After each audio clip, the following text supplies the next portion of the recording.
Ya, bismillahirrahmanirrahim. Alhamdulillahirrabbilalamin. Assalatu wassalamu ala rasulillah wa ala alihi wa ashabihi wa man tabi'ahum bisanin ila yaumidin. Amma ba'du, kefalukuna umahat. Alhamdulillah, Alhamdulillah Alhamdulillah bi khair. khair bismillahirrahmanirrahim. Ustazah. Ya, Ya, kayak alhamdulillah. Ustazah. Alhamdulillah bi khairin. Suara saya terdengar dengan jelas umahat? Alhamdulillah jelas Ustazah. Jelas, Ustazah. Alhamdulillah. Ya, hari ini kita di pertemuan kedua ya umahat ya. Bab sifat. Ya Yes. Ustazah. Ya, Ya, pertemuan Ustazah. kedua yang Allah mudahkan kita kembali dengan online karena yang offline info malam ya seingat saya 3 orang ya, jadi qadarullah masyafa'al. Karena hal demikian jadi kita serempakan online, semoga yang berharap offline pun tidak mengurangi semangatnya ya, tetap semangat kita belajar online. Nah, oleh sebab itu saya sarankan ibu-ibu yang online tetap seperti kita di majelis ilmu, yaitu duduk di tempat yang nyaman untuk ibu-ibu. Nyamannya bagaimana, tapi yang penting nyaman. Dan diusahakan tetap ada meja, ya. Jadi bisa menulis, bisa merangkum dan lain sebagainya. Ya, daripada kalau nggak ada meja itu rasanya kurang ya untuk belajar. Ya, usahakan tetap kita seperti hadir di majelis ilmu secara offline. Ya, hari ini kita masih masuk di pembahasan kemarin itu aliran nafas ya ibu-ibu ya. Kalau aliran suara sudah belum Bu? Belum, Ustazah. Belum ya, aliran suara belum. Oh ya. Ya, murojaah sedikit. Ya, dibuka bukunya halaman 28. Ya, dibuka bukunya ya, halaman 28. Nah, halaman 28 ini adalah sifat-sifat yang memiliki lawan. Ada yang memiliki aliran nafas, ada yang pembahasan tentang mengalirnya suara. Nafas dan suara itu sesuatu yang berbeda. Poin paling penting agar ibu-ibu mudah memahami sifat, bedakan antara nafas dan suara. Nah, ini catatan penting. Ya, pengalaman saya dahulu belum bisa membedakan nafas dengan suara sehingga bingung. Jadi kalau nafas itu ya hembusan nafas, hembusan udara yang melalui mulut kita, hidung kita itu udara. Udara, nafas, bunyinya terdengarnya mirip sama. Beda dengan suara. Kalau suara itu hasil ada sebuah bunyi yang dihasilkan dari makhroj setiap masing-masing huruf. Nah, huruf ba berarti makhrajnya 2 bibir, itulah bunyinya yang keluar dari kedua bibir. Kalau huruf shin, dari mana shin, ibu-ibu? Shin dari mana shin? Lidah menyentuh langit Ya, tengah lidah menuju langit atas. Gimana sih kita mengeluarkan shin? Dengan cara tengah lidah menuju langit mulut atas. Itulah keluar huruf saat dia menyentuh. Tapi ada aliran nafasnya, ada aliran suaranya, dan ada sifat nanti tafashi. Jadilah bunyinya huruf shin. Ash. Ada juga huruf yang keluar dari tengah lidah yang menuju langit-langit mulut atas, tapi kok bunyinya beda? Ya, tapi kok bunyinya beda? Karena ada sifat yang berbeda. Jadi sifat itu akan mewarnai dari makhroj sehingga menghasilkan bunyi sebuah huruf.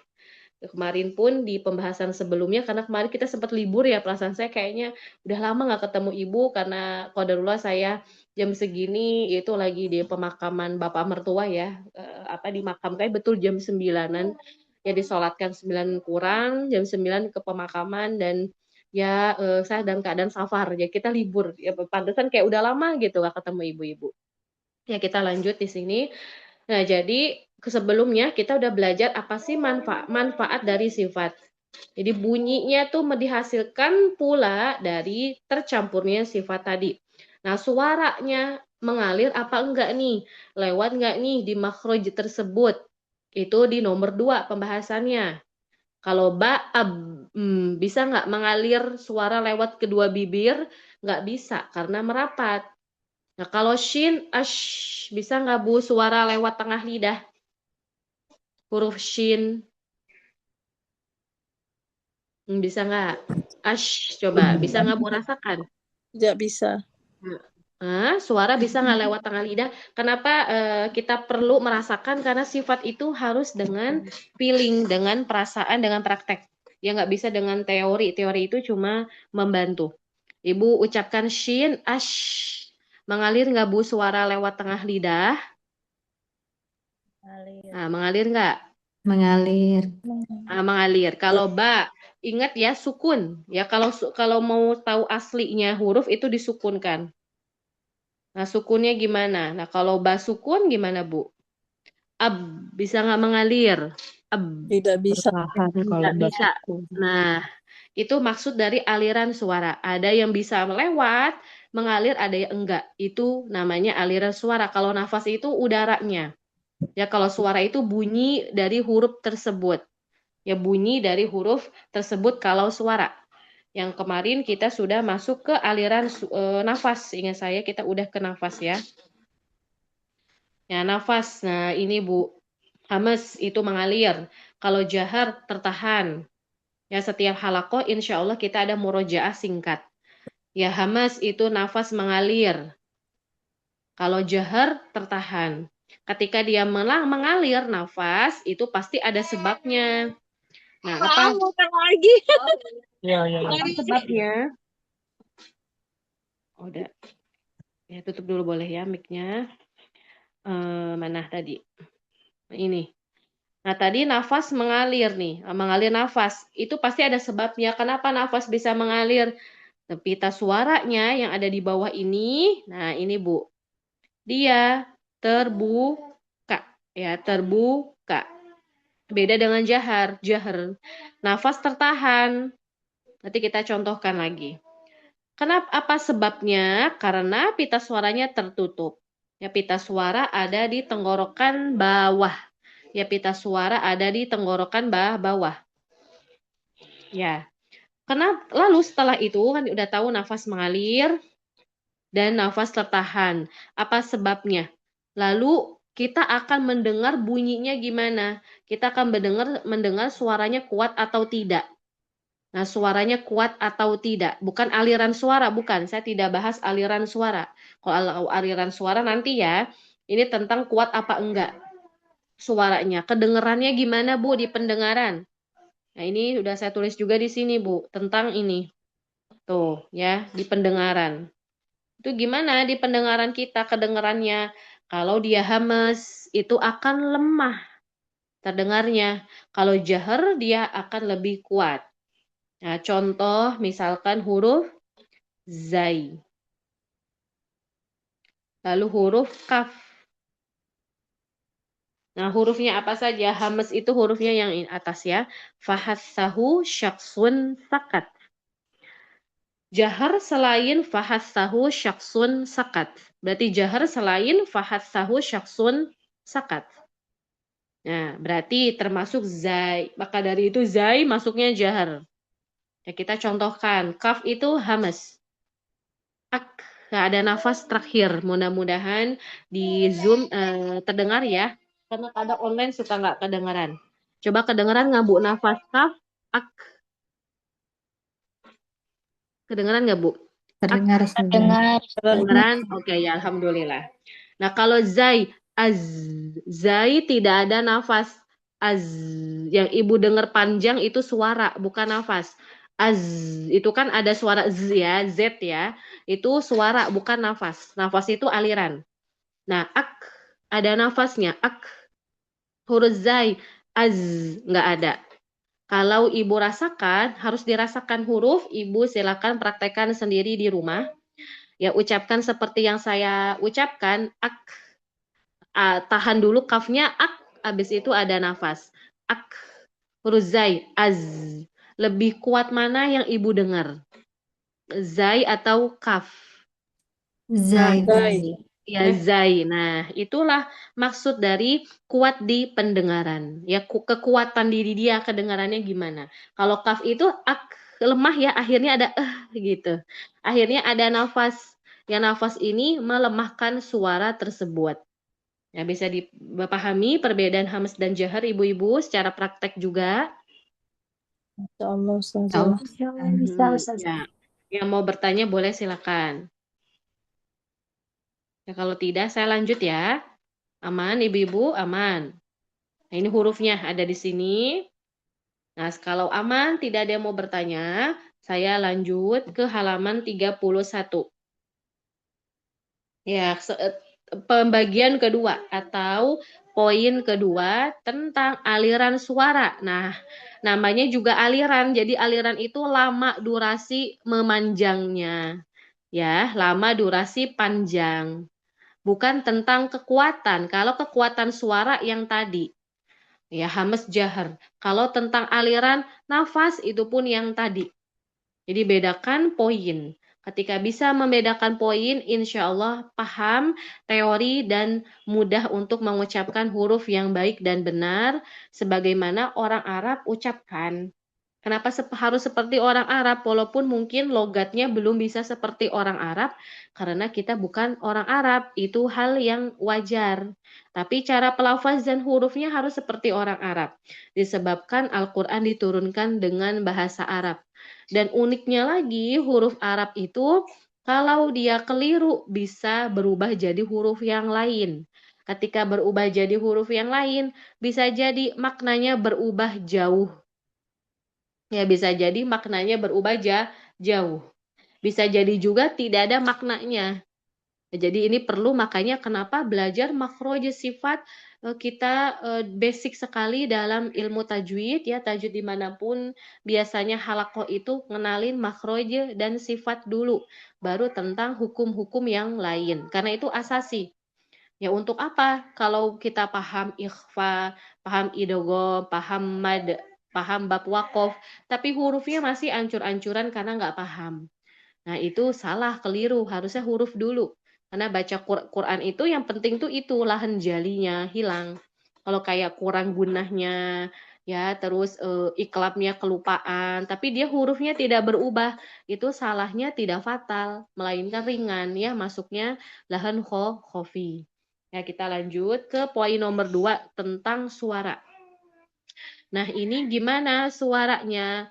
Mengalir atau enggak? Ya, kalau dia tertahan, namanya syiddah. Jika dia mengalir, namanya rokhawah. Nah, itu dulu yang dipahami, yang dihafalin. Kalau tertahan, suara syiddah. Kalau dia mengalir, suaranya rokhawah. Nanti saya kasih contoh lagi sebelum ke teori. Ternyata ada Bu, ya di antara mereka berdua, ya di antara mereka dua ada sifat yang muncul. Maksudnya dia nggak ketahan 100%, tidak juga mengalir 100%. Jadi pertengahan. Namanya syiddah. Astagfirullah. Namanya tawassut ya, atau bainiyah. Ya, nanti ada di balik ya di halaman setelahnya. Jadi ada pertengahan. Nah, ini yang bawah nih, yang atas saya buat. Nah, syiddah lawannya rokhawah. Di antara keduanya bainiyah tawassut. Bagaimana yang disampaikan oleh Imam besar Imam Ibnu Jazari, Masya Allah beliau memberikan kerja keras yang sungguh menghasilkan amal jariah hingga detik ini. Ya kata para ulama, qiraat tentunya tidak ada ilmu yang menandingi beliau, maksudnya tidak ada menandingi setelah beliau wafat ya. Setelah beliau wafat. Sebentar Umahat ya, keberisikan bentar.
Ya, mohon maaf ya Bu, kita lanjutin. Ya, udah lagi pinter-pinternya soalnya. Jadi lagi banyak ini bersuara. Ya, kita lanjut. Jadi ada tengah-tengah, bainiyah atau tawasud. Nah, itu imam ya. Imam tadi Imam Ibnu Jazari. Nah, kata para ulama, semenjak beliau wafat, belum ada lagi ulama dalam bidang kiroat, dalam bidang tajwid yang dapat yang dapat mengalahi ilmunya beliau. Beliau itu sekitar abad ke-8 ya, abad ke-8 sekitar 800 Hijriah ya, sekitar wafatnya sekitar 700 lebih ke 800. Kalau sekarang kan udah 1400-an ya, jadi udah 700 tahunan yang lalu. Karena memang ilmunya Masya Allah, beliau memiliki sebuah kitab dalam bidang ilmu qiraat, di dalamnya pun ada beberapa faidah tajwid, yang mana ini membahas mengenai dan tajwid secara buku sendiri pun beliau punya ya, Imam Ibnul Jazari, yaitu ini yang saya tulis di layar. Punya buku qiraat yang dinamakan Thaibatun Nashr, dan ini ilmu qiraat yang sudah paling tinggi ya untuk sejauh ini. Yang untuk sejauh ini Syatibiyah masih di bawahnya. Yang luar biasa ya, bagi yang mempelajarinya pun harus yang sudah memiliki basic ilmu qiraat ya, bukan basic tajwid. Kata Syekh Aiman, yang mempelajari Thaibatun Nashr itu pun harus yang sudah paham ilmu qiraat, dan itu minimal 10 tahun minimal. Ya minimal, Masya Allah, minimal. Untuk yang kelas atas aja minimal 10 tahun ya. Bagaimana yang belum paham sama sekali ilmu tajwid, belum paham sama sekali ilmu qiraat, lebih dari itu. Ini menunjukkan bahwa ilmunya seseorang itu begitu luas, padahal beliau rahimahullah membuat kitab Thaibatun Nashr dan matannya itu hanya sekitar 1 tahun aja. 1 tahun, tapi dipelajari para ulama itu 10 tahun ya minimal ya, Masya Allah. Ya, kita lanjut. Kata beliau, syadiduha lafzu ajidqatin bakat. Dan syiddah itu pada kata digabung di kata ajidqatin bakat. Ya, huruf yang ada di kata ajidqatin bakat. Wa baina rikhwi wasyadidi lina Umar. Nah, ada di antara rokhawah dan syiddah itu huruf lina Umar. Ini maksud dari bainiyah. Nah, kesimpulannya pada poin kali ini yang perlu Ibu pahami mengenai aliran suara, dan ada yang ketahan dan pula ada yang mengalir. Di tengah-tengah, maksud tengah-tengah itu dia mengalir tapi ada ketahannya juga. Itu namanya bainiyah atau tawassut. Sekarang saya ke contoh sebelum ke materi. Biar lebih paham ya dengan contoh dulu. Huruf jim itu syiddah ya, ada di kata ini tuh, ajid kotin bakat, ada huruf jim.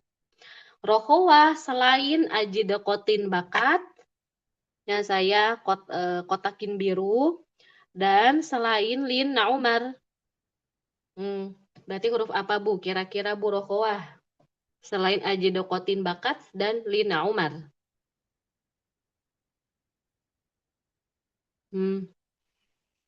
Sebut aja acak ya, gimana? Huruf goin. Huruf goin, ya, mumtaz. Oke, goin. Ya, barakallahu fiik. Nah, kita coba huruf jim.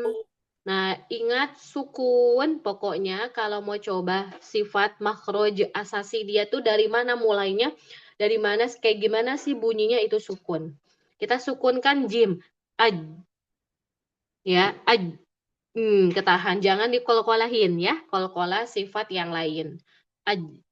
Ketahan Bu. Ibu dengar nggak ada aliran suara lewat tengah lidah?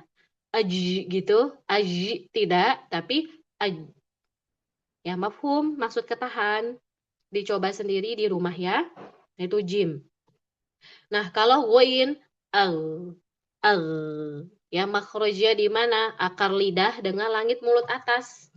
Dan akar lidah itu kan di dalam ya. Nah, akar lidah. Dan dia nggak bisa Bu nempel terus-terusan. Susah ya. Karena dia akar lidah, bukan pangkal lidah.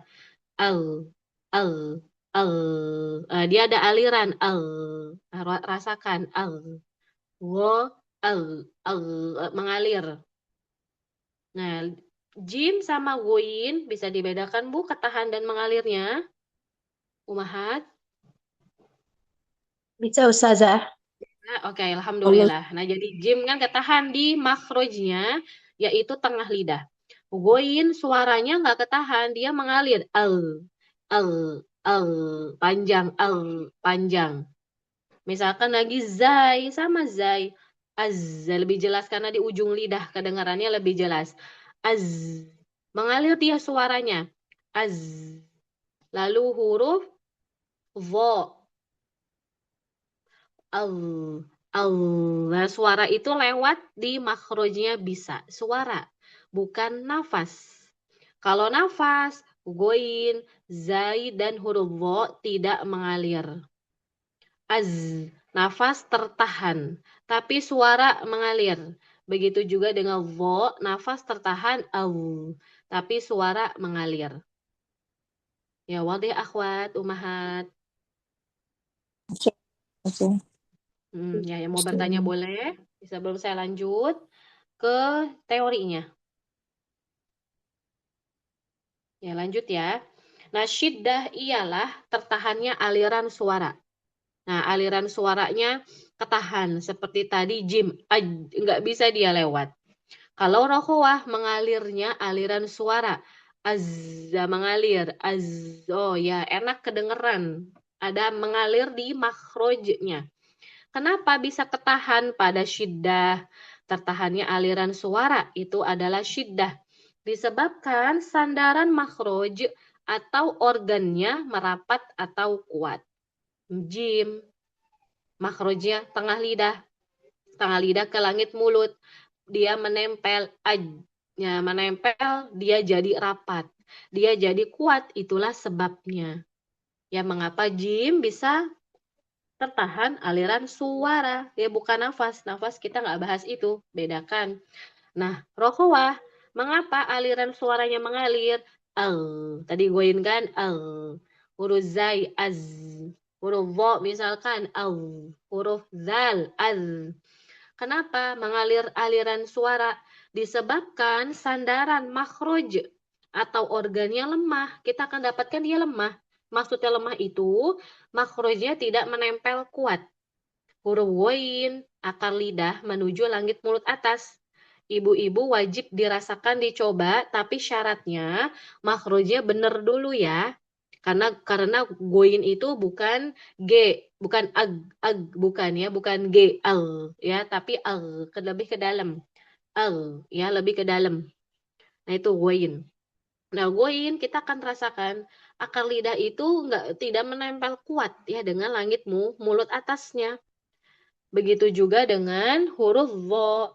Di mana makhraj huruf vo, ibu-ibu? Di mana vo? Ujung lidah. Ujung lidah menempel ke ujung gigi seri atas. Nah, dia nempel.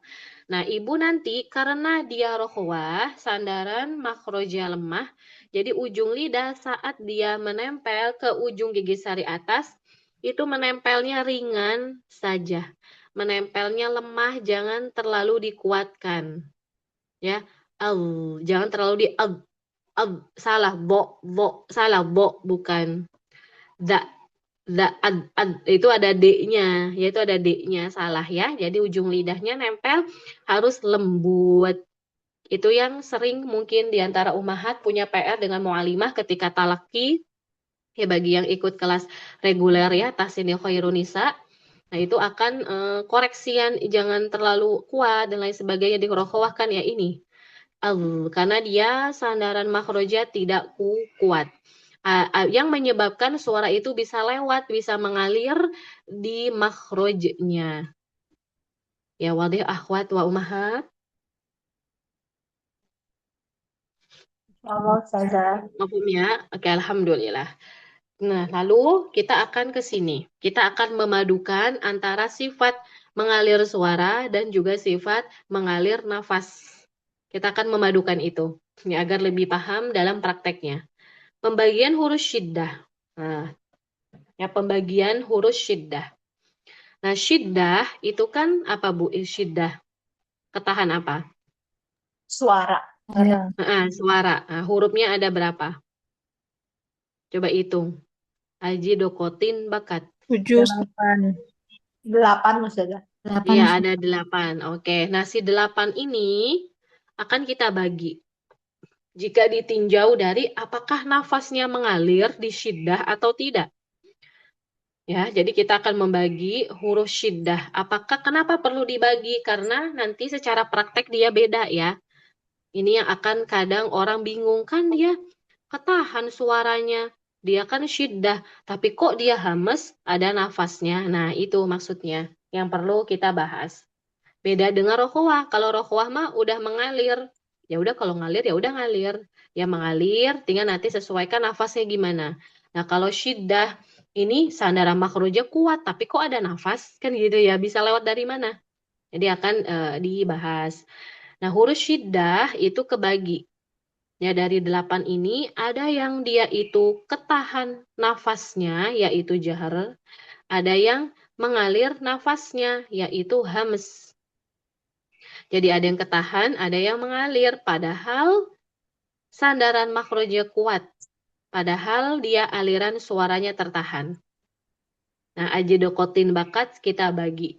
Syiddah tertahan aliran suara. Jahar tertahan aliran nafas. Alias ini kedua-duanya. Ya, saya hapus dulu semuanya. Nah, ini dua-duanya ya. Alias nih, kedua-duanya syiddah plus jahar itu tertahan semuanya, ibu-ibu.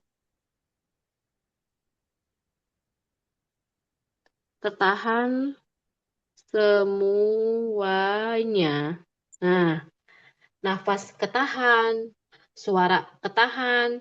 Di mana? Di kata kutebu, jadin, dan hamzah. Nah, ini hamzah kenapa saya tulisnya atau biar untuk faidah ya bahwa hamzah itu mungkin di atas alif, mungkin di bawah alif.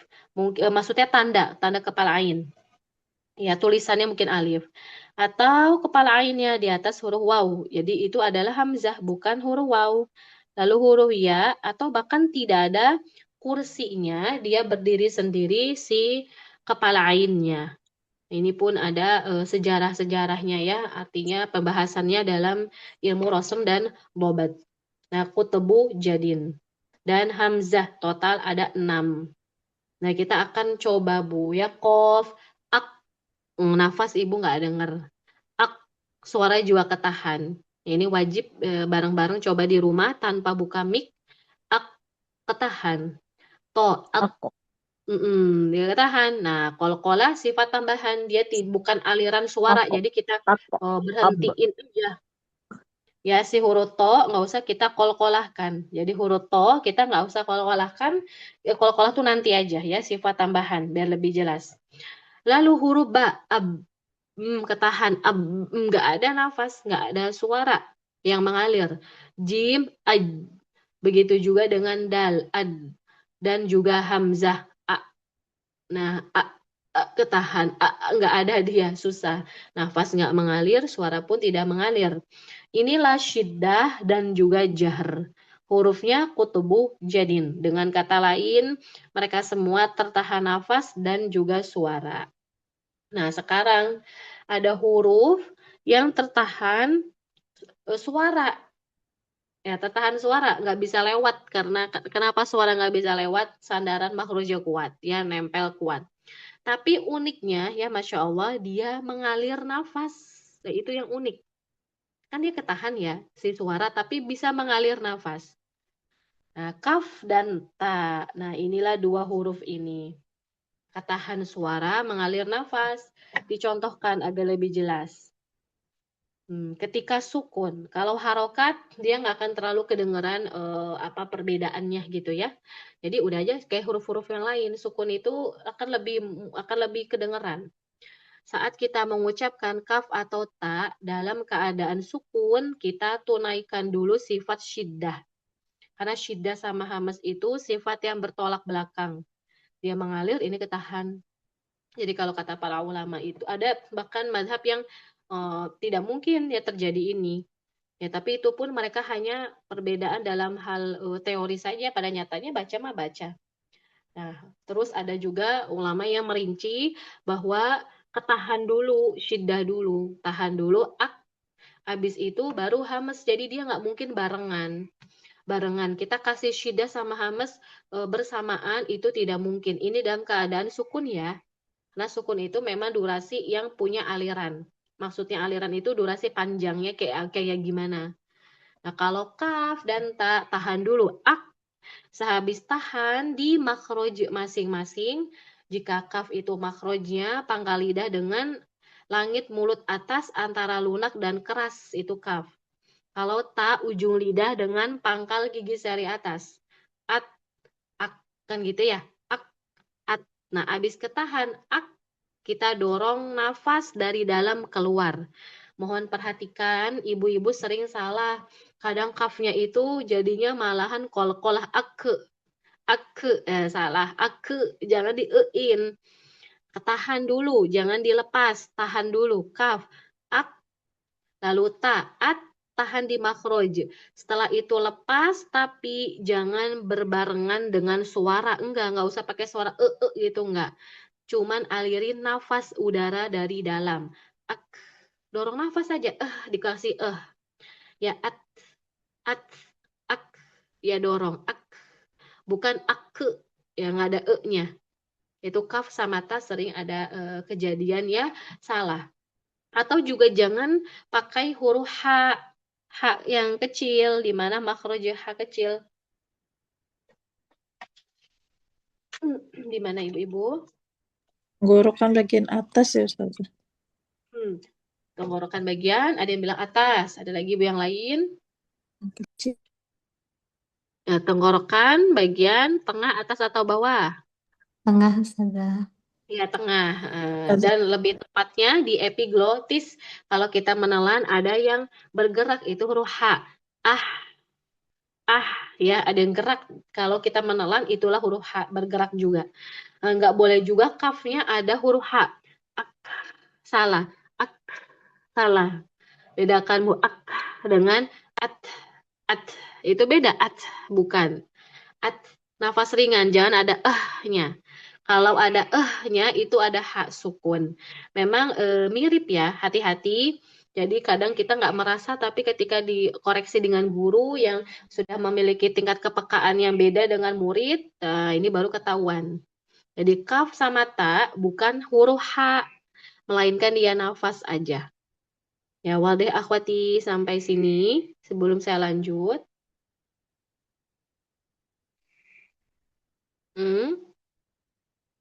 Oke, lanjut. Ya, lanjut ya. Bisa dipahami insya Allah berarti. Ya, saya hapus dulu. Nah, sekarang ada sifat yang di tengah-tengah. Halaman 32. Ya, ada sifat yang di tengah-tengah antara rohwa dan juga syiddah. Alias dia ketahan, tapi ada aliran. Nah, ini uniknya. Kayak gimana maksudnya? Apa sebabnya? Itu yang akan kita pelajari insya Allah. Apa itu bainiyah atau tawassut? Tertahannya sebagian. Nah, disebutnya sebagian. Aliran suara. Kenapa bisa begitu? Disebabkan sebagian dari sandaran makhroj atau organnya lemah. Iya, sebagian doang Bu yang lemah. Karena ada yang kuatnya. Nanti kita akan bahas di setiap hurufnya apa sih alasannya. Nah, huruf bainiyah atau tawassut ada di bawah, yaitu lina umar. Nah, syiddah ajidaqotin bakat. Ada purokowa jika digabung. Nah, kalau mau dihafalin boleh, nggak juga nggak apa-apa ya. Khul wasa hawin fadlin syufin zisahin. Kalau nggak dihafalin nggak apa-apa karena rohwa sulit dan ini jarang. Ya jarang. Jadi ibu hafalin aja syiddah hurufnya apa aja, tawasud apa aja. Setelah itu apa sisanya berarti dia rohwa. Ya maka sisanya berarti dia rohwa. Nah, kita akan masuk ke sebab tentang bainiyah tawasud. Kok bisa sih dia separuh-separuh? Kok bisa sih dia ketahan sebagian dan juga mengalir sebagian? Apa sebabnya? Nah, sebab tawasud. Ya, sebab tawasud.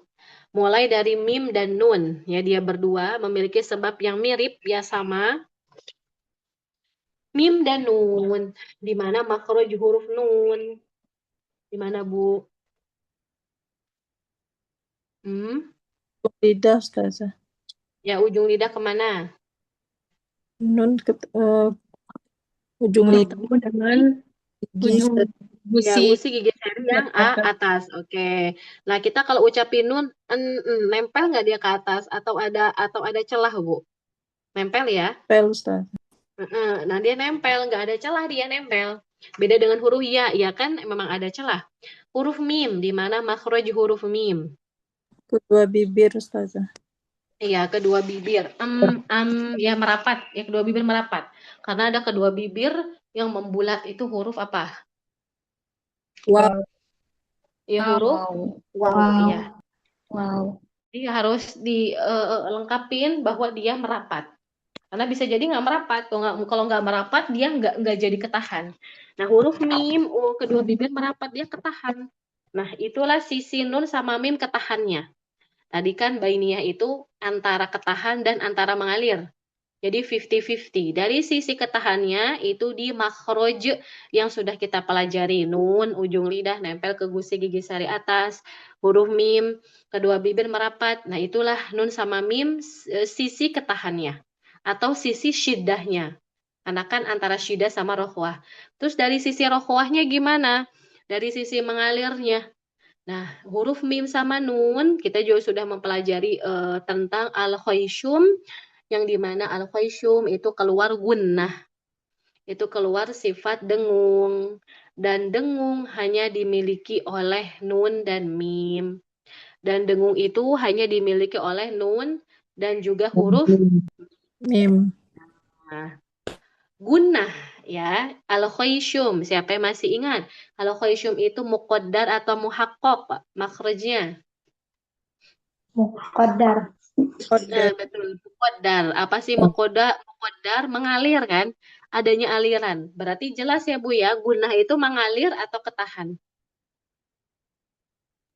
Ah, apa Bu? Gunnah mengalir atau ketahan? Mengalir. Mengalir. Nah, itu yang ingin saya ibu-ibu pahami. Nanti baru kita ke teori yang ada di bukunya. Jadi dari sisi gunnah dia mengalir. Kalau khayshum dia keluarnya dan dia tajwif apa namanya rongga. Ya rongga, dan kita ngambil madhab yang mengatakan al-khayshum itu muqaddar ya, al-khayshum itu muqaddar karena dia bilang muhaqqaq. Bagi yang mengatakan muhaqqaq dia bilang pangkal hidung bukan rongga hidung. Ya, bagi yang mengatakan itu dia akan bilang pangkal hidung bukan rongga hidung. Oke, lanjut ke sini. Lihat gambar. Nah, baru sekarang lihat gambar.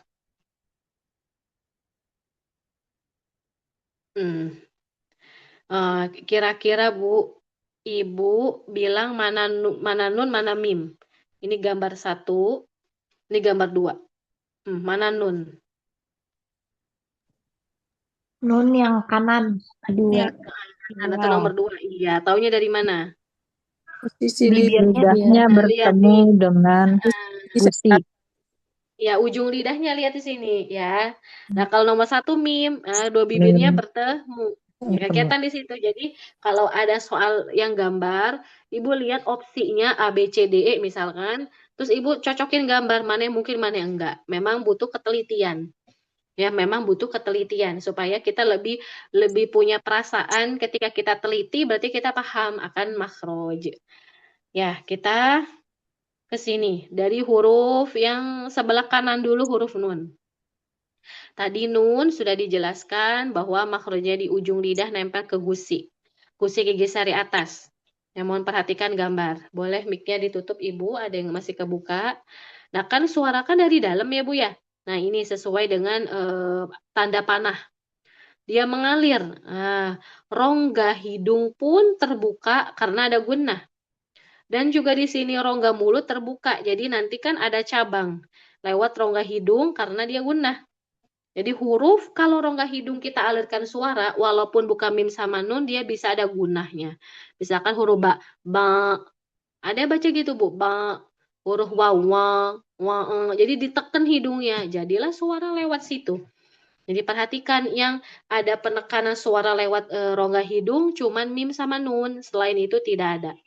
Nah, lanjut. Suara lewat mulut. Nah, ini ikutin tanda panah. Seret dia berhenti di sini karena makhrajnya di sini. Ketahan dia nggak bisa lewat. Ya ketahan karena dia menutupnya rapat. Tapi suara yang lewat hidung atau rongga hidung dapat mengalir sempurna ke depan. Inilah yang menjadikan nun sifatnya tawasud atau bainiyah. Nah, ini nun. Jadi sisi ketahannya di makhraj ujung lidah, sisi mengalirnya adalah di gunnah dia lewat khoisyum.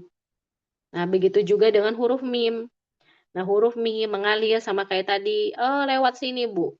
Ketahan dia di sini, ya, karena bibirnya ketahan, bibirnya merapat, nggak bisa lewat. Tapi di sisi yang lain dia mengalir dari rongga hidung.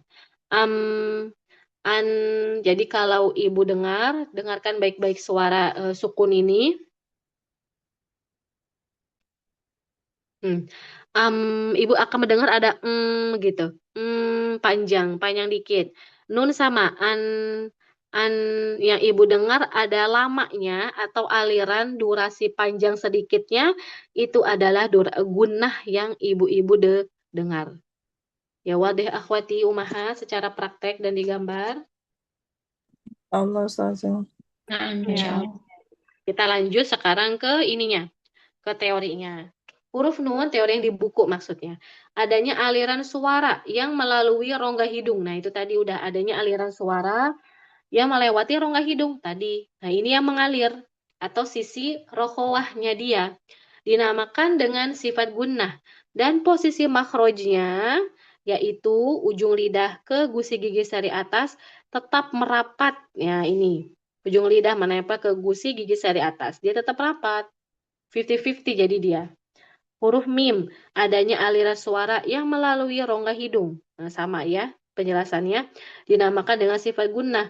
Dan posisi makhrajnya tetap merapat, yaitu kedua bibir. Itulah sebab mengapa nun sama mim tawassut atau bainiyah. Ya, lanjut ya. Ada yang mau tanya dulu nggak, Bu? Sebelum saya lanjut ke lam, dan nanti ada huruf ro. Tidak ada yang mau bertanya? Nah, huruf lam, di mana makhraj huruf lam?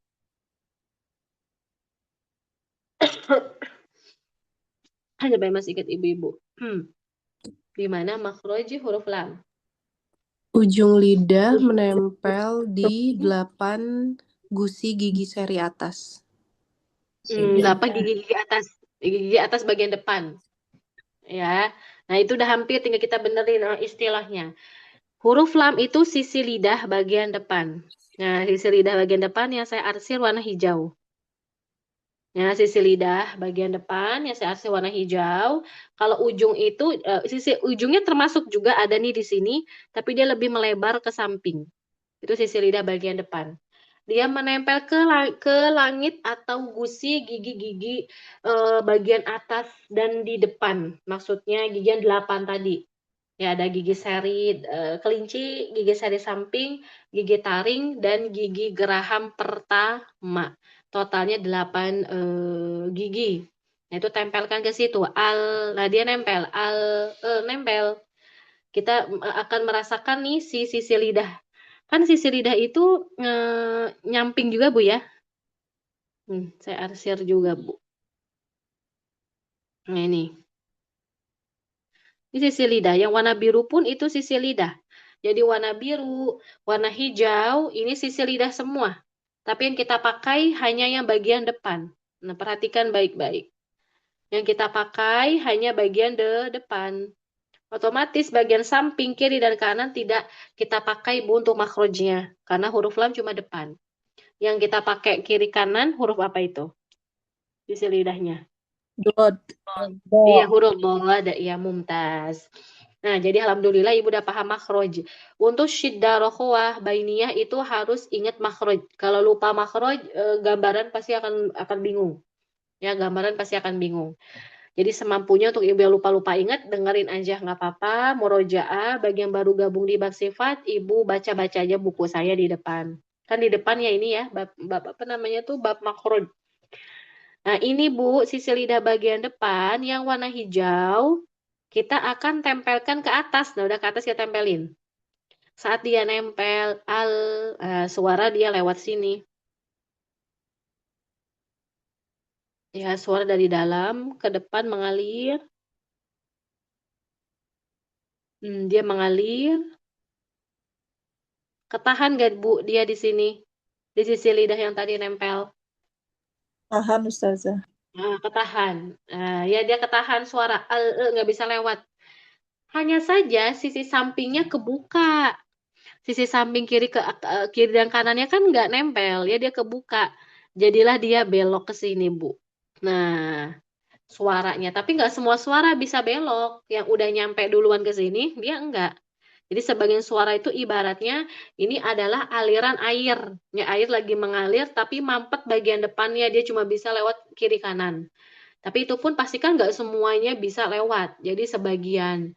Nah, itulah sebab tawasud bainiyah dari huruf lam.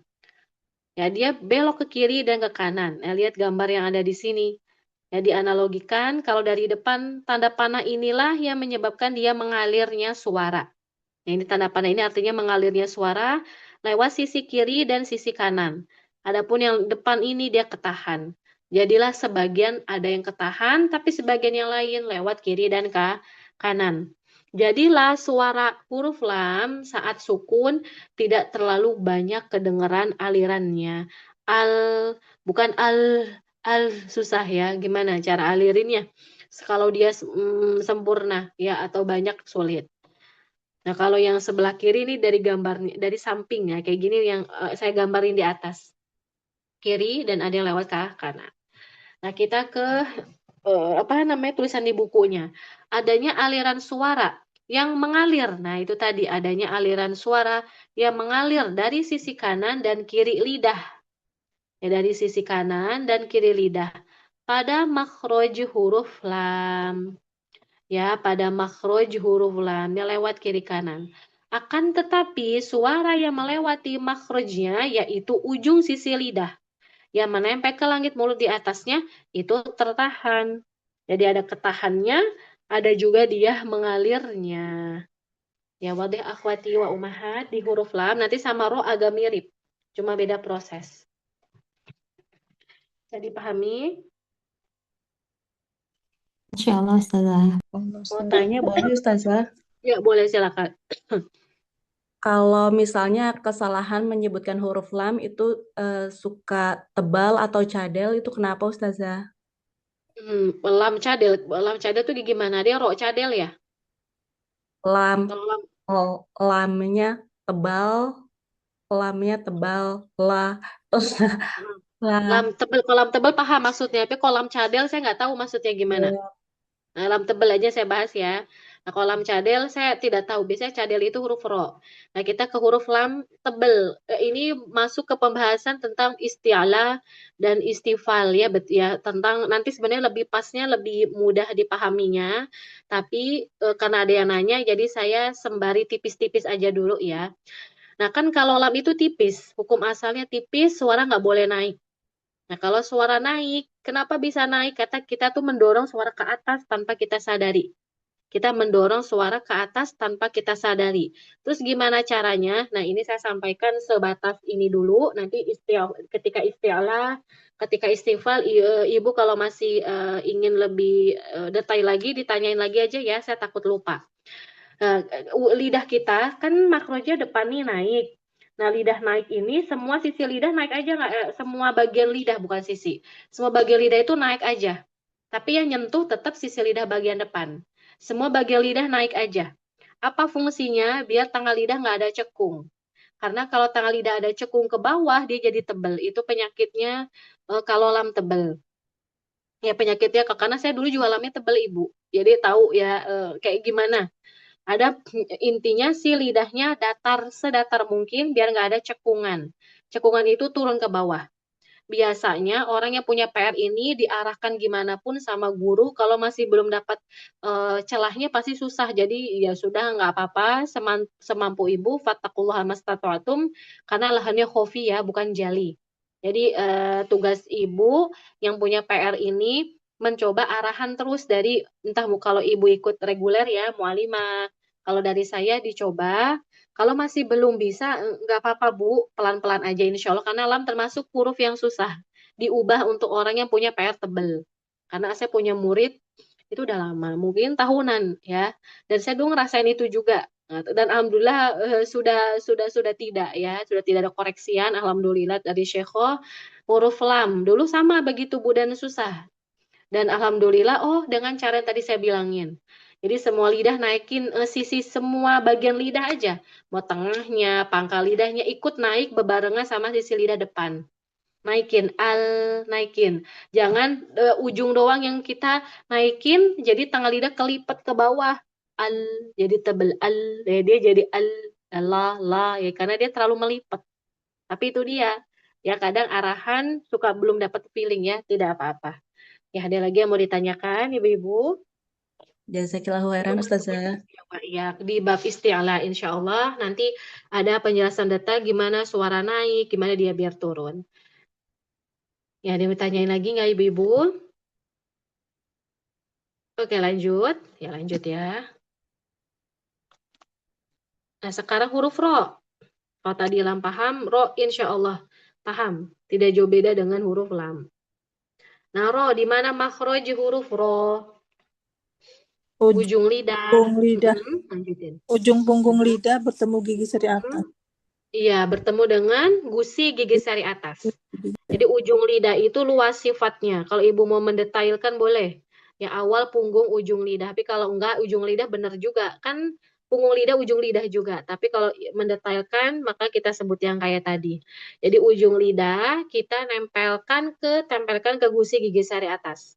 Nah, saat dia ditempelkan huruf ro, ya ujung lidah kita tempel, harusnya kan menutup ya seluruhnya.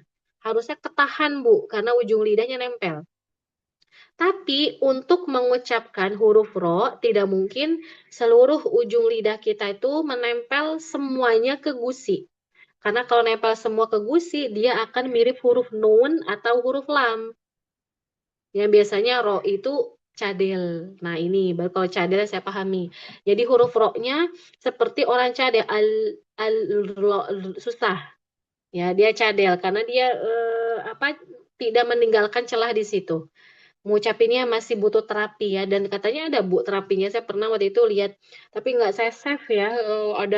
Ada kayak semacam mungkin entah beliau dokter atau perawat ya, nggak tahu soalnya pakai baju kayak baju perawat gitu ya, perawat perempuan, jadi nggak jelas apakah beliau dokter. Itu pernah muncul gitu ya, saya ngeliat videonya gimana cara supaya nggak cadel itu, beliau ngajarin ya.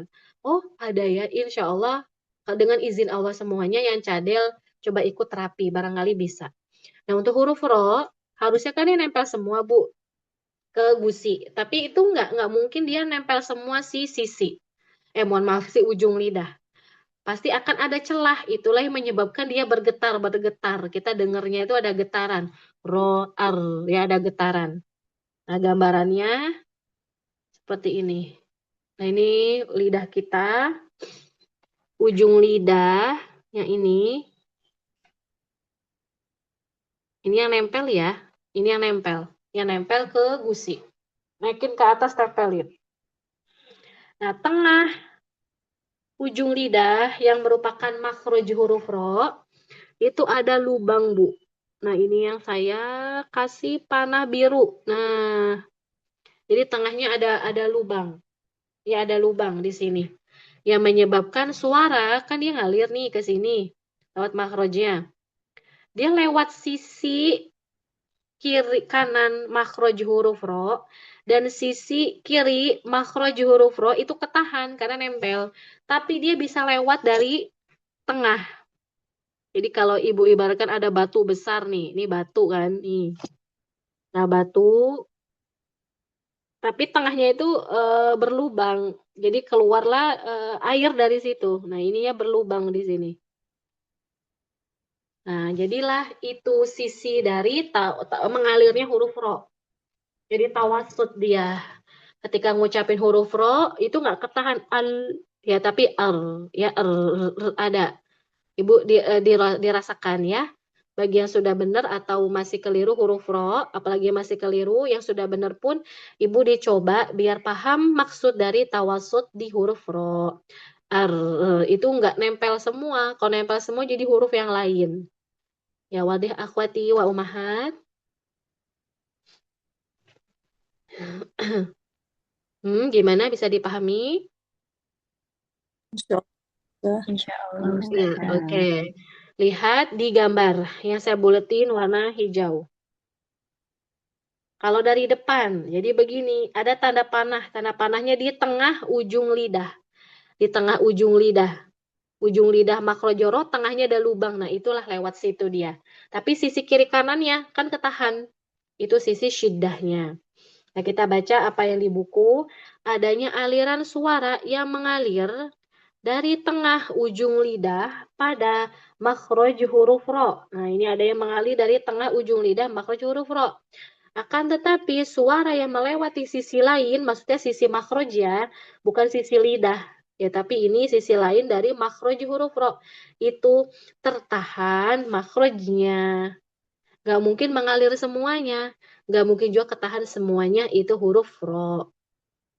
Nah, alhamdulillah lam sama ro sudah. Dan mirip ya bedanya prosesnya. Kalau lam lewat samping mengalirnya. Kalau ro lewat tengah. Dan itu udah tabiat hurufnya. Bukan karena kita buat-buat sendiri. Ya, para ulama meneliti dan menjadikan dia sebuah teori. Jadi Masya Allah ya hebatnya para ulama tuh kalau di bab makhraj sifat ya, terus ilmu tajwid qiraat itu ada ilmu praktek tapi diteoriin gitu kan itu harus teliti banget ya harus mikir banget itu. Ya nggak ada hadisnya ain gimana Nabi bilang itu enggak. Tata cara baca aja Nabi meriwayatkan Al-Qur'an dengan tata cara baca dan apalagi bahasa Arab. Orang dulu kan udah orang Arab ya nggak ada belajar makhraj. Sudah diteliti sama para ulama. Nah, sekarang huruf ain. Nah, di mana makhraj huruf ain, ibu-ibu? Tenggorokan bagian tengah, Ustazah. Tenggorokan bagian tengah, betul. Ngapain tenggorokan bagian tengahnya? Di dinding Eglotis. Ya, epiglotisnya menuju dinding tenggorokan. Nah, gimana epiglotis? Kalau kita menelan ada yang bergerak, itulah epiglotis. Epiglotis saat kita ngucapin huruf ain, kan dia pasti akan bergerak, Bu. Akan bergerak menuju dinding tenggorokan. Nah, saat dia bergerak ini, dia tuh bergeraknya lembut aja. Maksudnya nggak keteken sampai nempel banget. Gitu bukannya. Gitu nggak. Gitu nggak keteken. Jadi dia kayak per. Per itu kan dia kalau kita teken per, dia ntar empuk-empuk gimana ya. Elastis. Nanti naik lagi. Ya, elastis. Kurang lebih begitu. Saya gambarannya kurang lebih kayak per elastis dia. Jadi nggak keteken banget. Atau terlalu jauh. Susah. Kalau H baru dia lebih jauh. Makanya dia rokhawah. Nah, sisi tawasud pada huruf ain karena katup epiglotis ketika menuju dinding tenggorokan tidak terlalu menekan. Jadi dengan lembut aja kita menekannya. Ama lahum enggak itu enggak terlalu ditekan. Inilah epiglotis kita. Jadi karena dia ada tekanan tapi nggak terlalu menekan.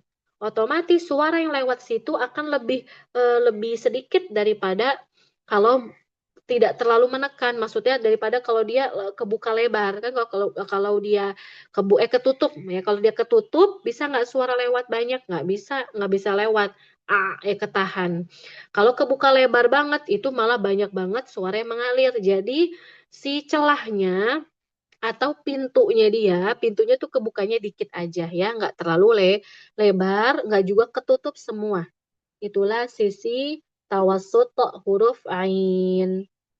Ya wadah akhwati yang mau bertanya boleh sebelum lanjut ke manfaat mempelajari sifat ini. Habis ini sedikit kuis untuk lebih melekatkan pemahaman ya ibu-ibu ya. Karena target daurah ini per poin tapi ibu paham. Ya, per poin. Jadi saya akan buat gimana biar ibu paham kecuali ya ibu jarang mengulang materi. Jadi insya Allah dengan izin Allah, kalau benar-benar yang tadi saya sampaikan ibu duduk seperti orang belajar offline, ada meja disarankan, walaupun mungkin kalau nggak ada meja berarti pakai di pangku gitu ya. Intinya mah buku itu tetap di tangan kita, dicoret-coret, dicatat, faidah.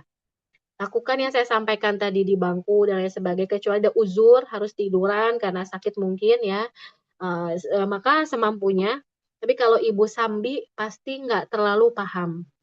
Ya, kalau di sambi nggak terlalu paham. Kalau ibu lakukan demikian, lalu setiap ada kuis berusaha mengikuti, ikut arahan saya ini dihafalkan ibu, semua arahan dari saya diikutin, insya Allah dan izin Allah ibu paham. Beda kasus kalau ujian ya, ujian itu kadang kita paham tapi salah memahami soal, mungkin kondisi lagi tidak fit, jadi mengerjakannya juga tidak terlalu maksimal. Jadi kalau untuk ujian bukan menjadi tolak ukur, yang penting ibu mengerti.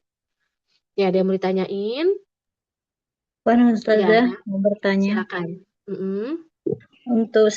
Untuk sifat sida ini, jadi suara yang terdengar tuh jelas atau lemah Ustazah? Suara yang terdengar, ini tentang jelas apa enggaknya. Kalau Iya. ditanya tentang jelas atau enggaknya, kembalikan ke jahar hamas. Ya, syiddah tadi ada pembagiannya. Ya, pembagiannya gimana? Apakah dia syiddah, apakah dia jahar di halaman sebelumnya nih, Mbak. Nah, kalau yang ditanya tentang suara kuat apa enggak ya, kecuali yang ditanyakan sifatnya kuat apa lemah. Nah, itu beda lagi. Nah, ini mana? Nah, jadi suara kalau ditanyakan gimana suara kuat apa enggak, tergantung. Apakah dia jahar atau hamas? Nih di sini ya tadi yang Mbak nanya. Syiddah ada yang jahar, kutubu jadin, jadi suaranya kuat. Ada syiddah yang hamas, suaranya dia lemah, jadi kaf sama ta itu lemah. Ibu dengarkan, ak, akhirnya itu ada lemah, at, dia lemah. Beda dengan to'at, kuat. Ya, apalagi dia ada kolkolah. Nanti ada pembahasan khusus mengapa kolkolah, kenapa bisa timbul sifat kolkolah nanti pada tempatnya. Jadi kalau ditanya tadi, apakah syiddah itu suaranya kuat apa enggak? Suara, karena yang ditanyain suara. Jawabannya adalah lihat apakah jar atau hamas. Karena kalau hamas dia lemah, ya dia ada lemahnya. Ak, at. Kalau syiddah dia jahar, dia kuat. Dia hamzah. Jadi di pendengaran itu lebih kenceng. Karena tidak ada aliran nafas. Ya, mafhum untuk yang bertanya. Insya Allah Ustazah. Ya, ada lagi yang mau bertanya, akhwat? Nah, kita ke manfaat dulu. Lalu nanti kita kuis sedikit. Nah, manfaatnya kita biar tahu bahwa apa manfaatnya, kenapa kita mempelajari ada isyidah kayak gini, bainiyah, rohowa, bainiyah, terus ada rohowa. Kenapa sih? Untuk mengetahui bahwa huruf hijaiyah yang dalam keadaan sukun. Nah, ini perhatikan Bu. Mau dikasih stabilo boleh. Yang dalam keadaan sukun memiliki durasi atau tempo. Nah, yang berbeda-beda tergantung dari sifat aliran suaranya. Nah, ini faidahnya sama roh buahnya. Ya, semakin banyak aliran suaranya, maka akan semakin lama durasinya. Itu nanti insya Allah pekan depan ya, agak sekarang kita nanti ke kuis dulu agar Ibu lebih fresh ya menangkap materi. Ya, jadi ada manfaatnya sukun. Huruf sukun itu durasinya beda-beda. Ya, durasinya beda-beda yang akan kita lanjutkan pekan depan insya Allah. Nah, sekarang kita lebih ke kuis seperti biasa. Siapkan kertas, siapkan apa namanya Bu, alat tulisnya ya. Usahakan dengan pemahaman ummahat tanpa melihat buku. Usahakan. Jadi yang Ibu ingat aja. Kalaupun lupa nggak apa-apa, bilang aja Ustazah lupa. Tapi tadi nyimak gitu ya. Nggak apa-apa. Ya lebih untuk ini aja. Lebih untuk diri Ibu sampai di mana? Ya, nomor 1 yang Ibu pahami, syiddah itu apa sih? Ya, apa itu syiddah? Ya, apa itu syiddah? Nggak harus kayak buku ya, Bu ya. Pokoknya Bu ngerti aja. Apa itu syiddah? Nomor 1. Ya, nomor 2. Bisa tulis di layar. Nomor 2, huruf kaf. Ya, huruf kaf. Apakah mengalir nafas?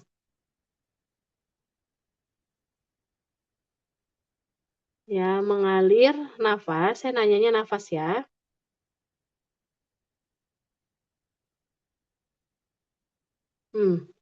Apakah mengalir nafas? Itu nomor 2. Nomor 3, 3 soal aja. Nanti sisanya Ibu saya minta untuk hafalin huruf. Nomor 3, di manakah aliran yang ada pada huruf nun? Tadi kan nun sifatnya tawasud ya. Nah, di mana nih aliran sisi mengalirnya huruf nun? Nah, itu aja. Di manakah sisi mengalirnya suara pada huruf nun? Di manakah sisi mengalirnya suara ya pada huruf nun? Nah, 3 soal. Yang 4 soalnya Ibu hafalkan, kan Ibu yang udah hafal maka Ibu tulis ya di kertasnya masing-masing. Tapi yang belum hafal maka hafalkan. Hafalkanlah huruf syiddah dan tawasud atau bainiyah. Ya, hafalkan huruf syiddah beserta tawasud atau bainiyah. Kalau rokhwah enggak, karena dia panjang. Ya, panjang yang di buku. Jadi 2 itu aja. Yang udah hafal ditulis, yang belum dihafalkan. Nanti kalau udah hafal, Ibu tulis di kertasnya. Semampu Ibu ya, insya Allah sampai nanti waktu udah mau selesai. Ya, mohon dikerjakan seperti biasa. Nanti grup dibuka, Ibu kirim di grup ya. Ya, barakallahu fikuna umaha.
Ya, baik Umahat, kita lanjutkan ya. Masya Allah, banyak yang sudah mengirim jawaban ya sekitar tadi sih sudah 9 ya. 3, 4, 5, 6, 7, 8, ya 9 orang.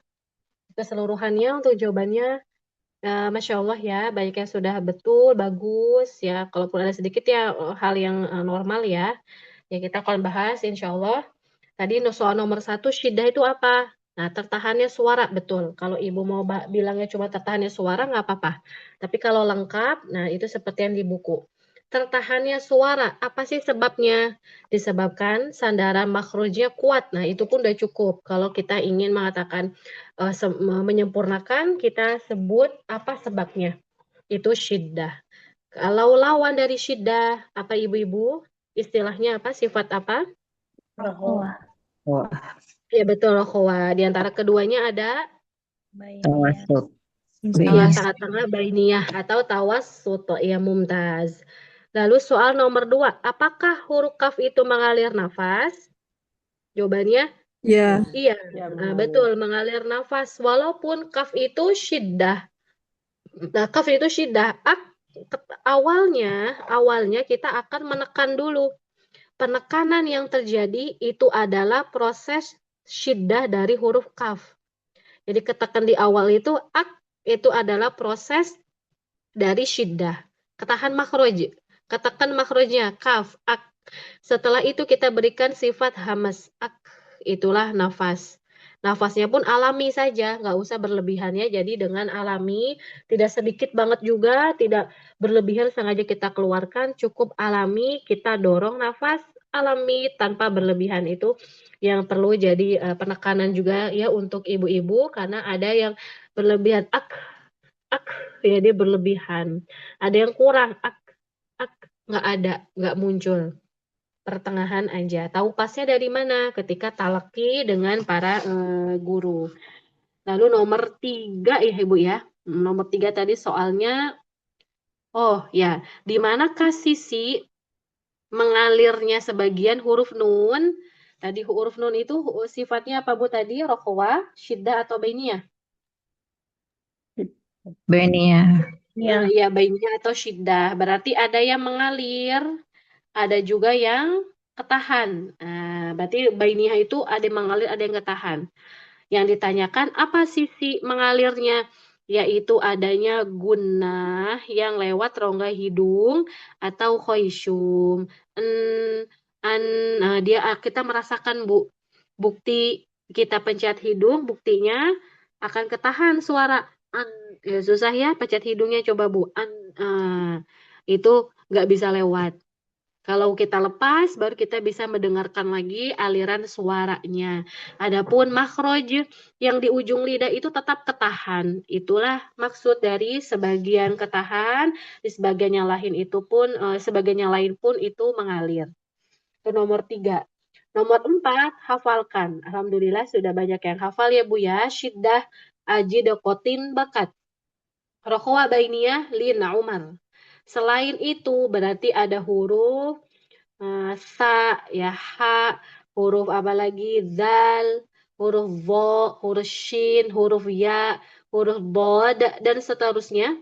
Itu adalah rokhawah. Jadi cara untuk menentukan sifat, kita hafalkan sebagai yang lain, sisanya berarti yang lain. Jadi hafalin yang, kalau ibu mau hafalin syiddah bainiyah aja boleh.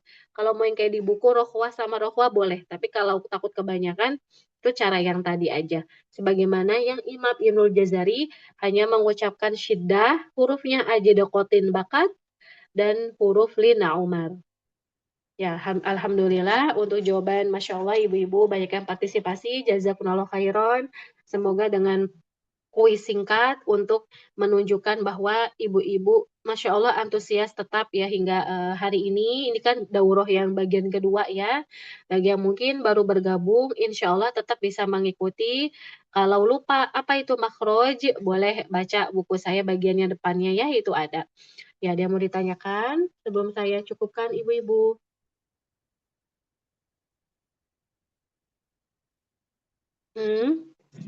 Tidak ada yang mau ditanyakan? Ya, oke, alhamdulillah, jazakunallahu khairan, barakallahu fikuna ummahat. Semoga Allah senantiasa memberikan kita keberkahan dalam hidup kita, dan keberkahan dalam hidup kita itu bentuknya beraneka ragam.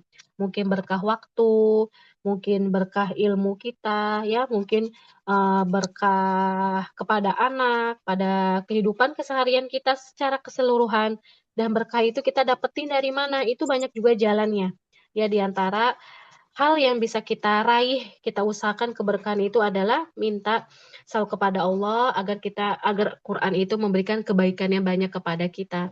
Bentuk cinta sama kita kepada Al-Quran dengan kita sering mempelajarinya, dengan kita mendekatkan dengan Al-Quran itu sendiri, dengan tilawahnya. Kalau ibu dengar murotal, ibu senang, lalu ibu mulai menghafalnya, Masya Allah, membahas tafsirnya, minimal terjemahan yang ada, kita merasa nyaman, ya tenang, mudah-mudahan itu tanda keberkahan dari Allah akan diri kita sendiri, dan ini harus kita usahakan juga dengan meminta kepadanya, berdoa. Tidak cukup ikhtiar, tapi kita harus ada tawakal, kita harus berserah diri kepada Allah. Nggak cuma ikhtiar aja belajar, tapi kadang kita lupa Bu untuk berdoa sama Allah. Itu yang sering dilupakan oleh thalabul ilmi. Doa itu jangan umum, tapi terperinci. Ya Allah, mudahkan aku untuk mempelajari bab sifat, makhraj, tapi doanya nggak sekali dua kali, benar-benar sungguh-sungguh. Ya, kalau kita doa umum, Allahumma inni as'aluka ilman nafi'an wa rizqan thayyiban wa amal mutaqabbalan, itu hal umum ya, tapi Allah suka kalau kita banyak minta. Kalau cuma umum, kita jadi mencukupkan dari yang merinci. Nah, harusnya kita banyakin juga. Umum kita doakan, kita mendoakan, mungkin ada doa yang belum terucap secara terperinci, kita udah masuk ke umum. Tapi yang rinci pun kita berusaha minta, panjatkan terus dengan memperinci doa. Artinya kita sering memanjatkan doa dan makin banyak. Allah itu suka kalau kita minta. Ya, kalau kita minta sama Allah, artinya kita itu butuh sama Allah. Sebab itu doa itu bagian dari ibadah. Tidak boleh kita berdoa kepada selain kepadanya, karena doa itu adalah ibadah. Makin banyak makin baik, dan Allah makin suka kita banyak berharap kepada Allah. Ya, saya tutup dengan doa kafaratul majlis. Subhanakallahumma wa bihamdika asyhadu alla ilaha illa anta astaghfiruka wa atubu ilaik. Wassalamualaikum warahmatullahi wabarakatuh. Waalaikumsalam warahmatullahi wabarakatuh. Jazakillah khairan Ustazah. Barakallahu Jazakallah fiik. khairan Ustazah, barakallahu fikum.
Go ahead and be right there.